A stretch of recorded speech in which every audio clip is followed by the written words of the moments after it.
One thing that's true for all moms, we have a lot of stories to tell.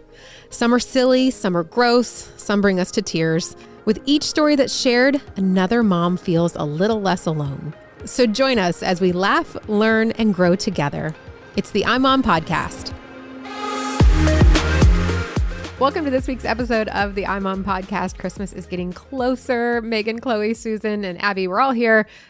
Just excited about the season, right? Yes. Yeah. So I was talking with one of our ladies in the office, Natasha, about Christmas presents and like if she's ever, I was like, have you ever gotten your kids something really crazy? She goes, we did the puppy one year. And I was like, I needed to know how they did the puppy. And she said, she's like, I really think that God's hand was in it because everything worked out. She said that their dog died in October and she's like, we didn't really think about getting another dog this soon, but then we kind of started thinking about it. We prayed about it. And then we looked online to see where we could get this. Labradoodle is the one they wanted.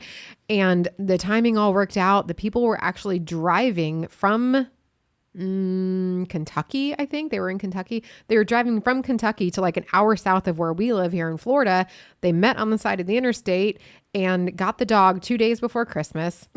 The dog stayed at her husband's office for like the day before. They brought the dog home. I know. The story. I just want to see this little puppy who's not potty trained at the office. Right. I know. I'm thinking like all of these, once again, my mind goes to why this would go wrong, but she said it was great. Maybe she only remembers the good side of it. I'm sure that's what She's happened. very positive. Yeah. That's great. She said that they brought the dog home because I'm like, so did you give the kids the dog on Christmas Eve or did you wait until Christmas Day? She said they did it on Christmas Day. They brought the dog home Christmas Eve after the boys fell asleep. I guess maybe an in-law was home or mom was home.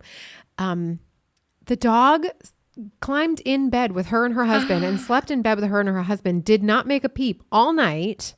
They woke up early, put the box over the dog. Oh. The kids come out Christmas morning. The dog lets out a little bark. The box moves and everybody cries and celebrates and shows over. Now we have a dog. Wow. Yes. Oh, that's so yes. magical. Bow around the neck and everything. The dog would have gone to the bathroom in my bed.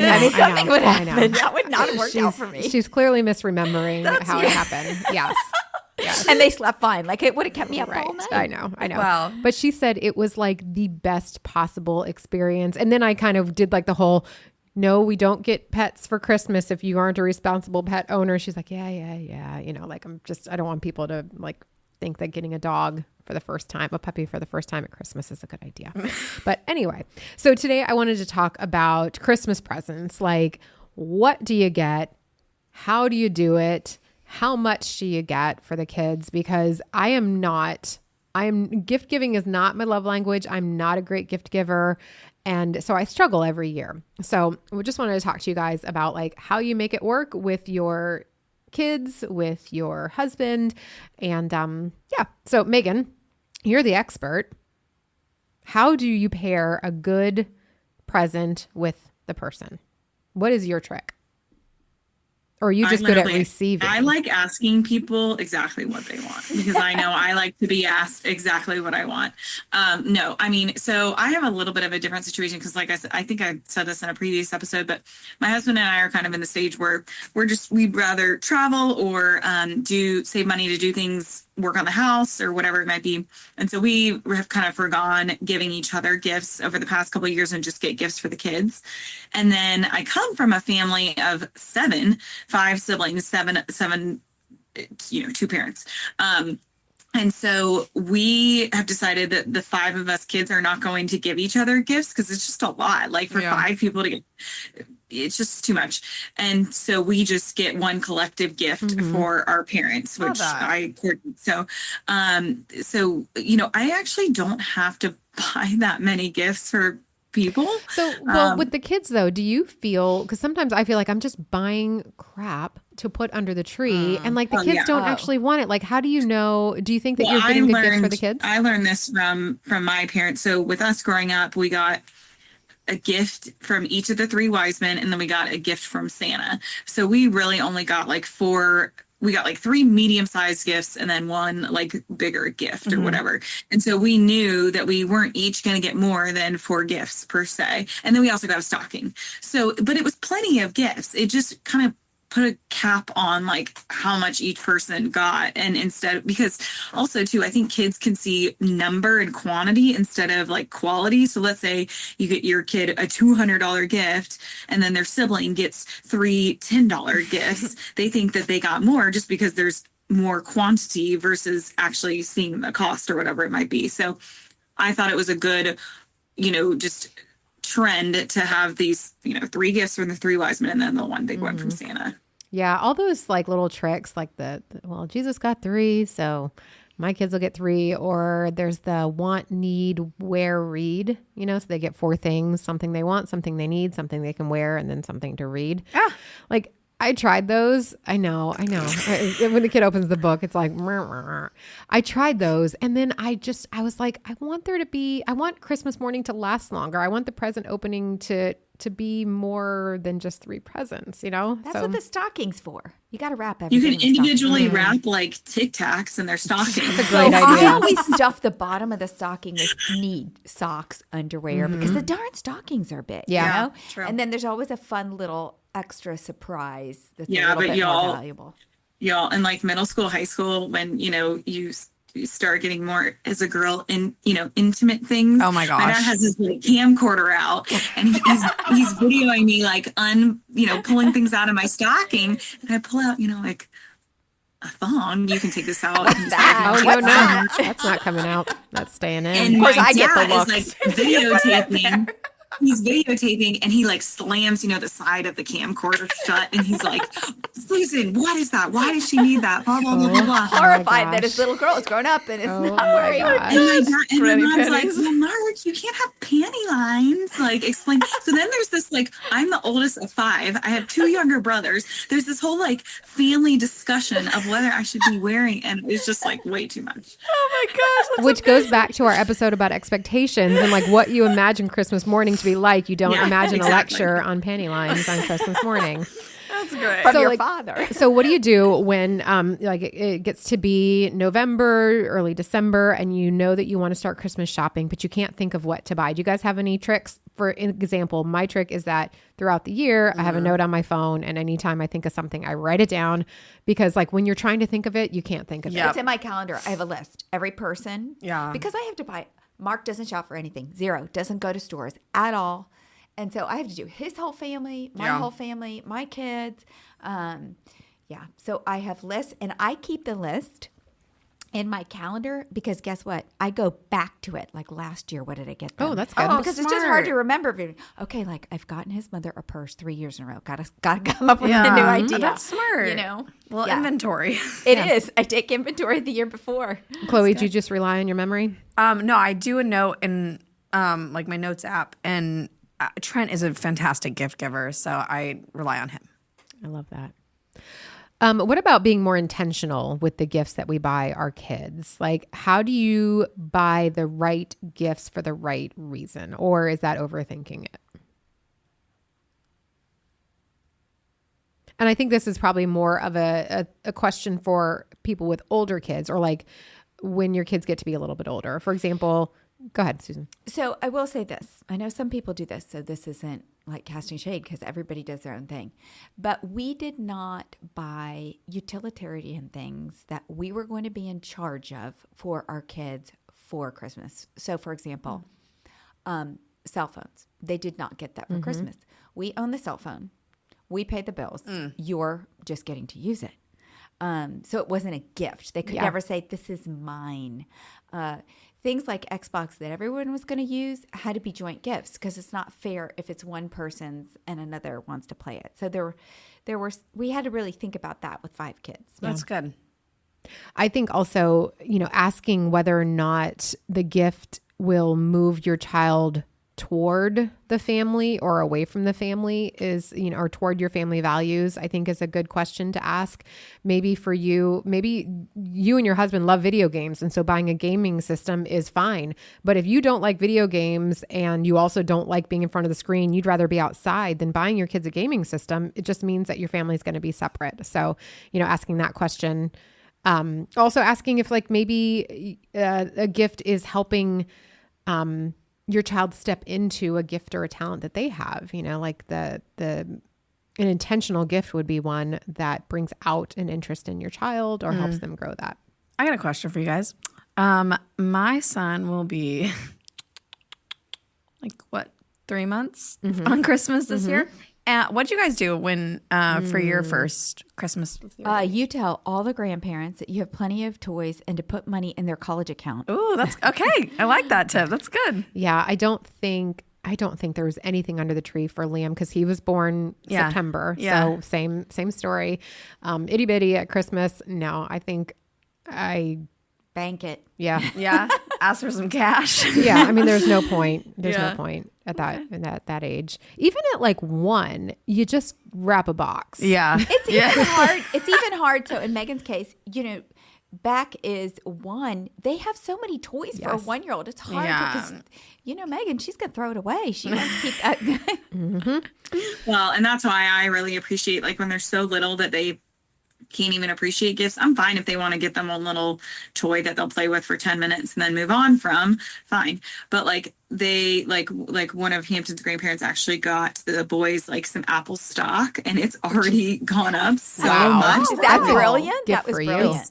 That's It's a great so gift. nice. Like they don't even know, but they're so going to appreciate it probably in 20 years. That's awesome. That it's just gonna, and I appreciate it too as their parent. Cause I'm just like, they're not going to remember that toy that they played with for 10 minutes. Yeah, that's great. Some people I know will, this is kind of sneaky, but if you have, a 1 or 2 year old, 3 months before Christmas, wrap a toy that they have that maybe they haven't played with, like wrap it up and then they'll open that. And I mean, you can basically just recycle the stuff that they alty use. I like that. Mark's dad. Oh, I literally do that for their Easter basket. Yeah. I take like an Easter bunny stuffed animal and put a couple other new things in there. But like, I'm like, I'm not filling this whole Easter basket with new stuff. Are you kidding? Mm-hmm.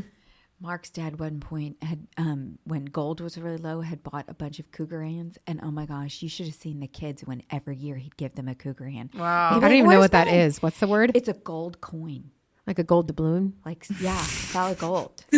Jake and the Neverland And Pirates Mark is would like let my them, my husband would reference. let them hold it for all of like 10 minutes, and then the cougar hands went in the safe. Is Mark a pirate? Yeah, exactly. His dad was pirate. That's awesome. So let's talk about experience gifts, because I think that is something that with kids who are a little bit older, I think that is really the way to go. But I want to talk pros and cons of experience gifts. What do you think are like, what are some of the downsides to giving an experience versus a present that you'd actually open? Is there a downside? Oh, I'm so down for an experience. I would love that, but I understand not everyone would want that. Do you, as a gift giving person, as a gift or in gifts being your love language, do you feel a little bit let down, Megan, when it's not a thing you can hold? No, maybe because I moved out of that. Like now, and maybe it's my old age, I just want experiences with my friends and family before I die. But Go to London. Let's go to London. Yeah, I don't know. But also I'm a huge extrovert. So I think that's why an experience with someone would be ideal. It's like a gift and quality time in one. Okay, we're talking about the downside though. These are bad things. I'm just kidding. I think, To her, there's no downside. yeah, Especially if you wrap it up. I mean, I think you can. I can see how a little kid on Christmas, if you're like, no gifts, we're going to wherever, even if it was like Disney World, I can see how they'd be like, I don't get a gift on Christmas. Yeah. I could definitely see that. Yeah. And just watching everybody open presents is part of the experience for Christmas, I think. And so all of a sudden you don't have these things to open. Right. But you can kind of what you just said, Susan. I think you can find a way to wrap it in a fun way. Do an iMom scavenger hunt. I'll put that in the show notes. Or you can pair it with something cheap. Like we gave my son a cooking class one year and wrapped like a spatula kind of thing. yeah, And so that's he gets cute. to open something. Or if you do the trip to Disney, they can get a lanyard that is going to hold their pass or the Mickey ears. You know, like that's the thing that they open. Mickey ears are expensive though. Like Really? you can't, yeah. They How much do are those run for? $22, $26. At least, yeah. And then you get your name put on the back, and then COVID hits, and you never wear it again. Might be speaking from experience here with my kids. Yeah, their heads grew. But Oh yeah. no. So let's talk about the benefits of experience gifts. What do you think? Like, what pops in your mind as the benefit of giving an experience versus a tangible gift? I love think it's- experience gifts. Like 1 year for my birthday, Trent planned a whole trip to South Beach at Miami, and he got me a towel.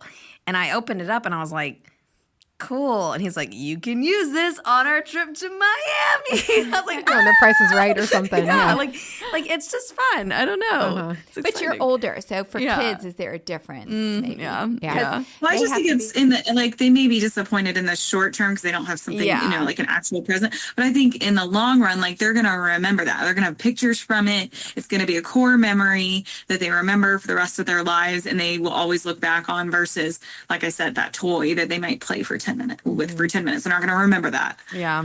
Yeah. I think what I love about experience gifts is that I'm usually kind of bummed after Christmas is over. Like all the presents are open, all the, you know, eventually the decorations have to come down, but we still have this thing that we get to do Yeah. in a month or in a couple of weeks. You know, it just kind of That's a great point because I always have post Christmas Yeah. blues because it's like yeah. just so cold and disgusting out, and you're like, oh great, I have nothing to look forward to until summer. And I'm bloated from all the cheese. Or skiing yeah. yeah. from all the cheese. yeah, you know. Christmas, All the Christmas cheese. Christmas cheese versus Christmas cookies. She has instead of a Yule log, she's a Yule log of goat cheese. Oh, If yes. it's rolled in a little Yes. blueberry or something. Okay, so here's some ideas, experience gift ideas for kids. Tell me which one you guys think would be the biggest hit. Maybe not with your kid, Chloe, but a nap. That's an experience. A subscription box. So there's like the cooking ones, the STEM ones, there's travel, there's detective ones. Yeah. Imagination station, which is like kind of an experience. It's like a dress up rack, you know. The experience is in that they later get to play like for But that's actually a gift. They yeah, open it the is. It's a little bit costumes. of both. Yeah, it's a little bit of both. An outdoorsy adventure like going kayaking. We did that one year as a gift for my sister and I to each other and our families. So like all the cousins, you know, we got to kayak together. Event tickets, or I've discovered this one. It's called a mystery picnic. And it's actually like a company does it. Like you don't have to come up with it yourself, but you use your phone to follow clues to locations where you get picnic ingredients. So you see the sights in your town, and then you also get to eat and spend some time with your people. Any of those spark your fancy? No. You just want event tickets. I like the you just dress want to up go one. to the show. I would have liked that as a kid. Yeah. Yeah. Okay, so how about couples? Experience gift ideas for couples. Dinner made by a personal chef at your house. A hot air balloon ride. I think that's overrated. Megan did it. She loved it. You did? Were you scared? I In have to say, Montana. Okay, I think well. it's very dependent on where you do it. Because Yeah. yes, I can see how it would be overrated. Like you do pay a lot, and so I can see how it wouldn't be worth it. However, if you do it in a cool location, it is incredible.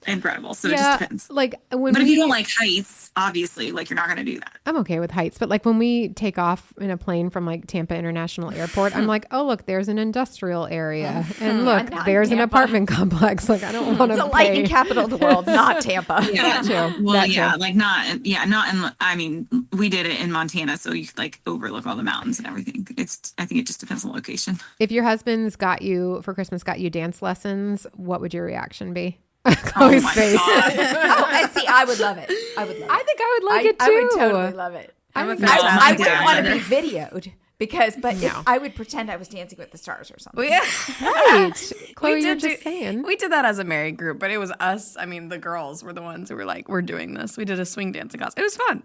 Yeah. Swing dance. It was a group. It was a group event, though. Megan, would you go My samba? dad made me do dance lessons with him every week before my wedding.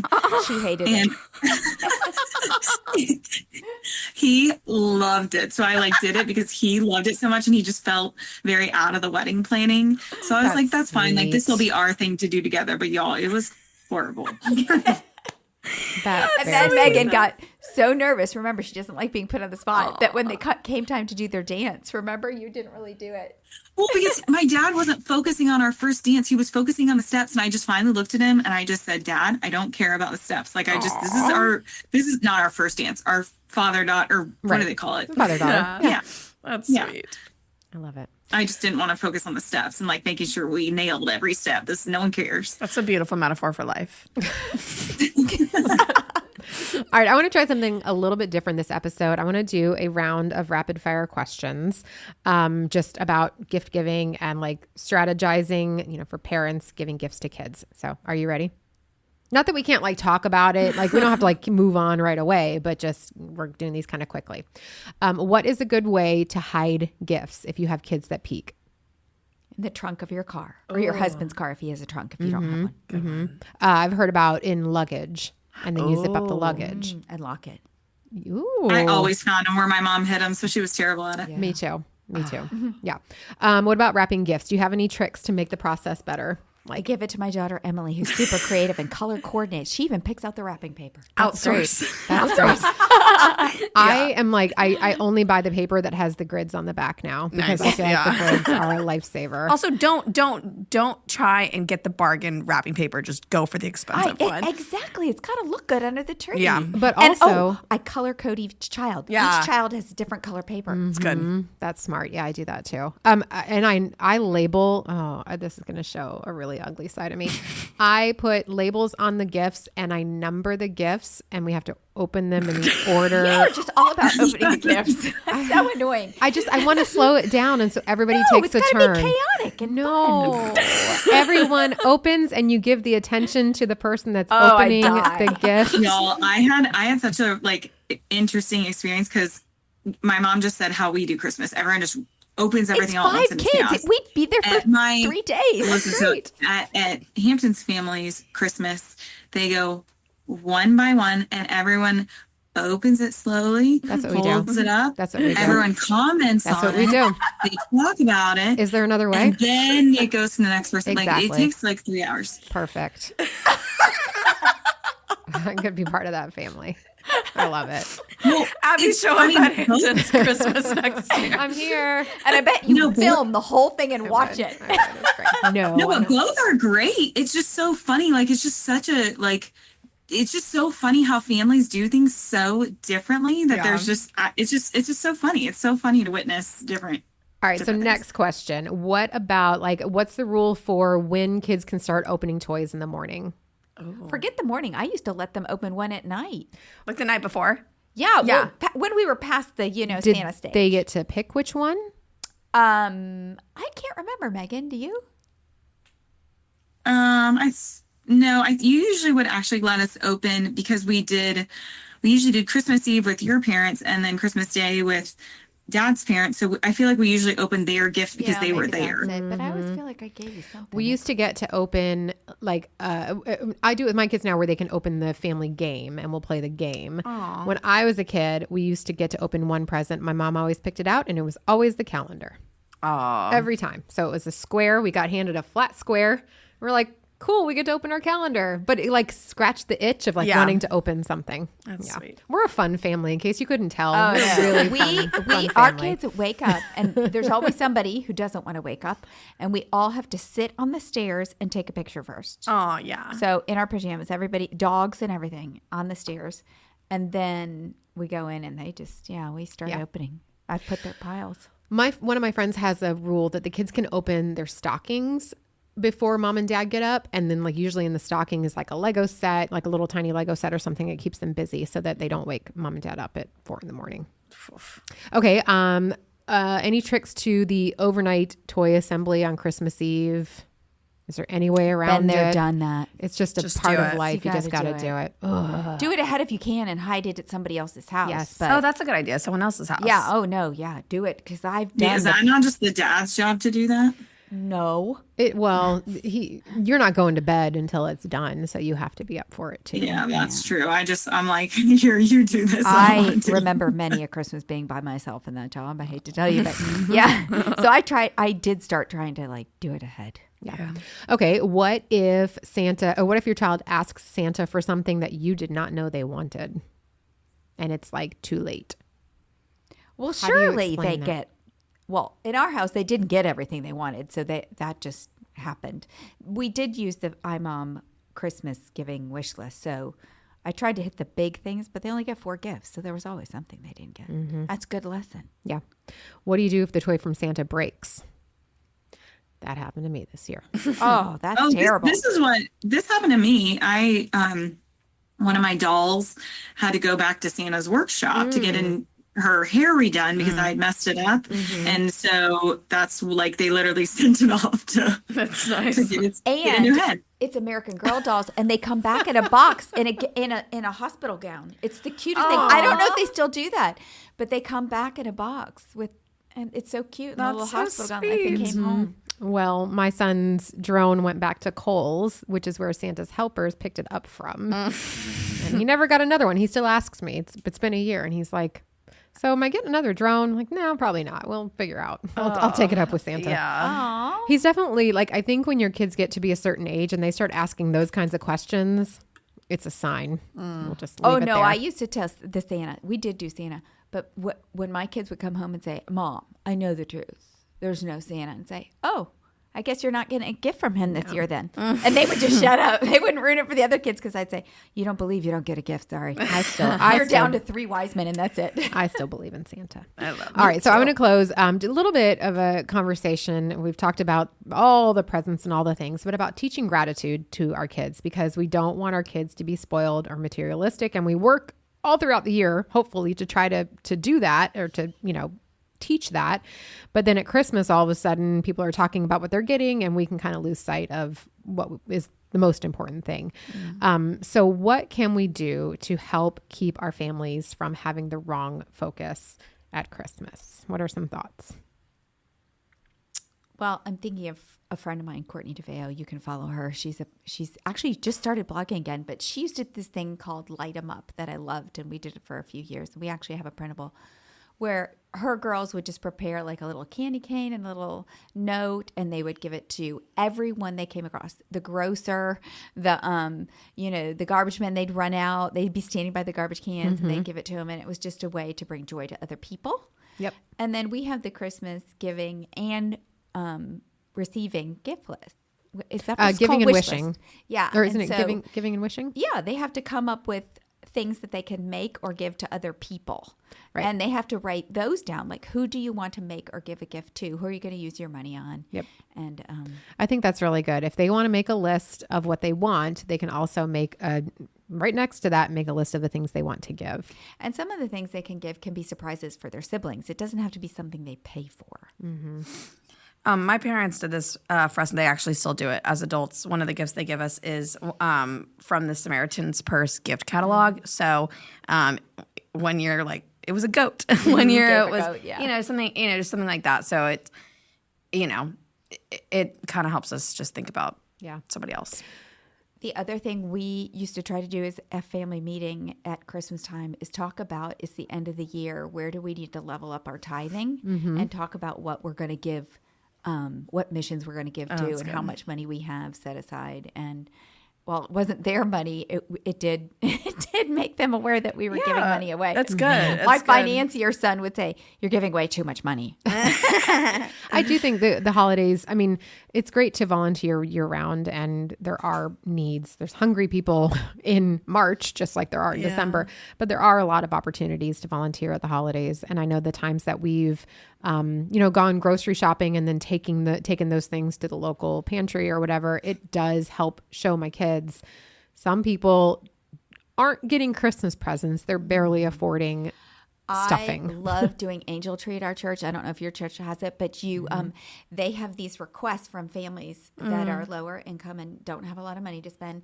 And you take one off the tree at your church, or you can go do it somewhere else, I'm sure online. And you actually go shopping. Like, they have things listed on there, and you just go to Target and you totally do somebody else's Christmas. And That's then that was fun. And I think, like, I've had years where I think I've overdone it on Santa, like leaned into Santa a little too hard. We've gone, I think there was one year we saw Santa 3 times and it's like, are you kidding me? Like, are you kidding me? Or getting long. there's Santa and then we have the elf on the shelf, which we don't have anymore at my house. or it's just, you end up doing so much that it's like Santa overload. And then you're like, oh, by the way, the reason we're celebrating Christmas is because Jesus was born, And so it's like, there has to be a little bit more balance. And yeah. I love the Christmas story that cut out. But also we have a manger. You can do it with anything. And there were a couple years where we got together with our good friends who had lots of kids, and we draped sheets over the girls and they acted out the manger story. And the older kids would read it and the little kids would be animals, and it was just backyard fun. Yeah. We have, and for our manger scene in the house, we don't put baby Jesus in it until Christmas. He goes in a drawer until Christmas. And so the boys, like, it's something really small and simple, but it reminds them that day, it's a special day for that reason. They get to put his little baby body in that little manger. It's really sweet. It brings, back to memory that it was, just years and generations of hope for Jesus to come. And, I love and we that. get to celebrate that and open presents and eat cheese and all the things. I love that idea. That's great. What is with the cheese? All right. Well, we have, again, so many great Christmas printables to help you get organized, to help you pray through the season. So many wonderful things, and I will post them all in the show notes. And thanks for listening. And P.S. my parents didn't actually buy me a goat. It's a goat. It was a goat for somebody who needed it. And so you never had your hands on the goat? You never petted the actual goat? It's You order it for a family. It says Samaritan's Purse. You order it. You can do it for Compassion too. You order it for a needy family in a foreign country. Yes. So that they can be self-sustaining. My mother-in-law got me a heifer one year. What? Yep, same story. Same. Yep. Bye. Making cheese. On that note, we should just let it. Yeah, play the music. The music is rising up. There it is. Thanks for listening to the iMom podcast. iMom is the motherhood program of the nonprofit organization Family First. Along with our fatherhood program, All Pro Dad, we exist to help you love your family well. Subscribe to our daily email, the iMom Minute, by going to imom.com/subscribe and get tons of great ideas, insight, and inspiration. The iMom podcast is hosted by me, Abby Watts, along with Susan Merrill, Megan Tigner, and Chloe Blumenthal.